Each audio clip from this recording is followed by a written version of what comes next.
This is a Squiz podcast. We're your shortcut to being informed. Squiz Kids! It's your daily news fix. Fun, free, fresh.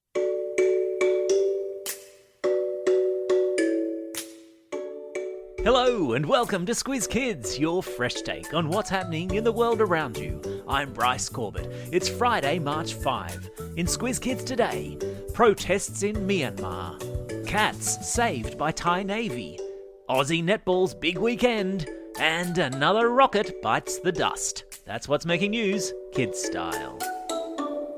The Lowdown. A country called Myanmar is one you're going to hear a lot about in the coming days. It's a picturesque place nestled between Thailand and India and home to 54 million people. Right now, lots of people in Myanmar are protesting in the streets, unhappy that the army has taken control of the country and removed the government they voted for in a recent election.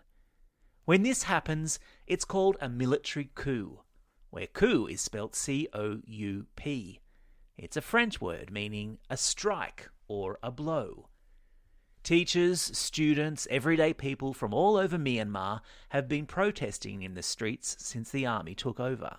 And on Wednesday, the army hit back with a show of force that saw at least 38 people lose their lives. A move that caused untold pain in Myanmar and which has also led to the leaders of other countries to condemn the violence and call for the return of the government the people voted for. Why is this important? Because democracy, the system of government where everyone in a country has a say in who runs it, is something we sometimes take for granted here in Australia. Not every country is ruled by leaders that its people have voted for. In fact, many countries are ruled by leaders who took power by force. And there's your world politics lesson for the day.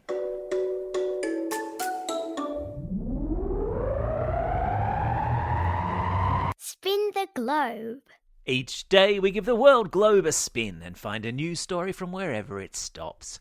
And today we've landed in Thailand, or the sea off the coast of Thailand to be exact, where Thai Navy sailors have saved 4 cats from a sinking ship. The Navy was sent to help after a fishing boat caught fire, prompting its 8 crew members to jump into the water and abandon ship. The fishermen were all collected by another fishing boat, but when the Navy arrived on the scene, they spotted 4 cats clinging to the hull of the capsized boat.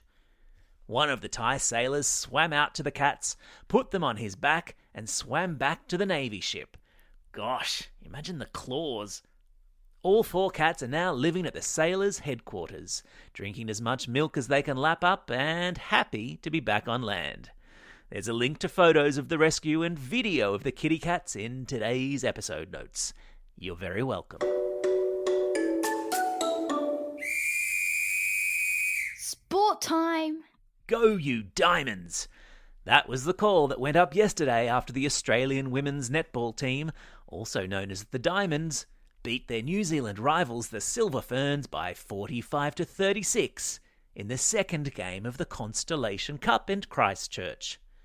The Aussies lost the first match on Tuesday night, but have now drawn the series 1-1, which puts them in a good position going into the third match tomorrow. There are 4 matches in the series.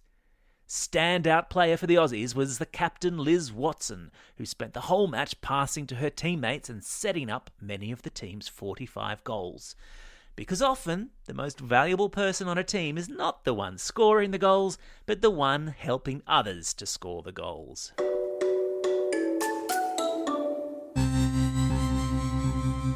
Spaced out. We've spoken before on the podcast about the rocket test flights that businessman Elon Musk has been conducting in America. These are the test rockets that have been taking off and exploding in the sky or blowing up on landing. Well, there was another test flight yesterday, and despite the fact it ended in yet another fireball, it was being widely celebrated as another success, because it was the closest scientists have yet gotten to sending the rocket into space and landing it safely back on Earth. And it's only by trying and sometimes failing that we get better at things.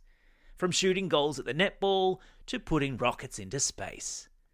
It's hoped that one day these rockets, which are called starships, will take humans into space, to the moon, and maybe even to Mars. And yes, there's a link to the rocket explosion in today's episode notes. Q&A call out. On the subject of Mars, today's the last day to get your questions in for Professor David Flannery, the Aussie professor who helped build the Mars rover Perseverance, currently on the red planet looking for signs of life. There's a bunch of links in today's episode notes all about the ambitious Mars mission, in case you need some inspiration. Otherwise, get cracking and send your questions to squizkids@thesquiz.com.au. What's up, Fox? Every Friday, we check in with Squiz Kids ambassador Flynn, known as the Fox to his friends, to see what he's been reading, listening to, and watching. And on the reading front, it's Kumiko and the Dragon, the magical tale of a young girl who befriends the dragon that sleeps outside her window every night. In the listening stakes, he's been grooving out to Heartbreak Anniversary by the singer Giveon, because every now and then he loves a bit of R&B. And as for watching, it's been a week spent watching the remarkable videos on the Tube Unique Wilderness YouTube channel. Incredible time-lapse videos of men making the most incredible creations out of forest materials in the jungles of Asia. If you've never seen them, they're well worth a watch.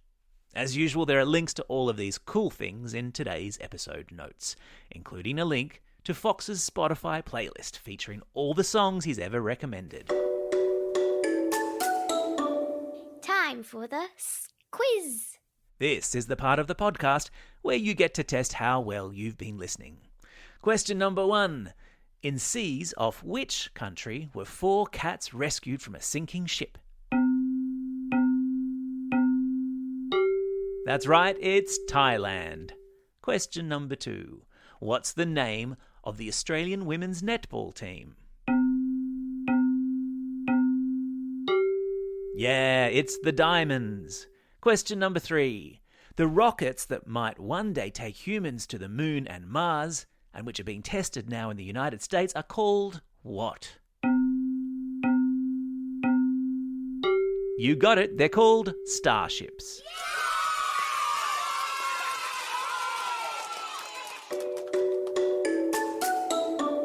Shout-outs. It's March 5, birthday of the man who invented the instant noodle, a gentleman by the name of Momofuku Ando. How good are instant noodles? It's also a Friday, and that means enough kids celebrating a birthday today and over the weekend that it's time to crank up the birthday reggae tune. Hit it. And it's a happy birthday to Laura from Warriewood, Luke from Oran Park, Victoria from Abbotsbury, Olivia from Jindalee, Louis from the Gold Coast, Tanika from Glen Innes, Alex from Cloncurry, Finley from Melbourne, Evelyn from Leichhardt, Zoe from Rochdale, and Justin and Kylan from New South Wales. And not forgetting, of course, those kids celebrating a birthday over this coming weekend. Georgie from Canberra, Ben from Bly, Hudson from the ACT, Charlotte from Mackay, Lizzie Lee from Wallaroo, Danny from Glenbrook, Emma from O'Connor, Leon from Brisbane, Amelia from Craigburn, Sarah from Wagga Wagga, and Billy from Sprayton. Happy birthday, one and all. Don't forget, if you've got a birthday coming up and you want a shout out, or if you're after a classroom shout out, drop us a line at squizkids@thesquiz.com.au. Well, that's all we have time for today. Thanks for listening to Squiz Kids. We'll be back again on Monday. In the meantime, get out there and have a most excellent weekend. Over and out.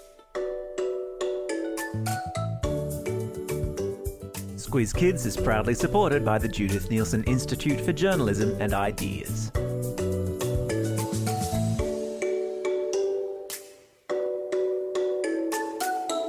Squiz Kids! It's your daily news fix. Fun, free, fresh.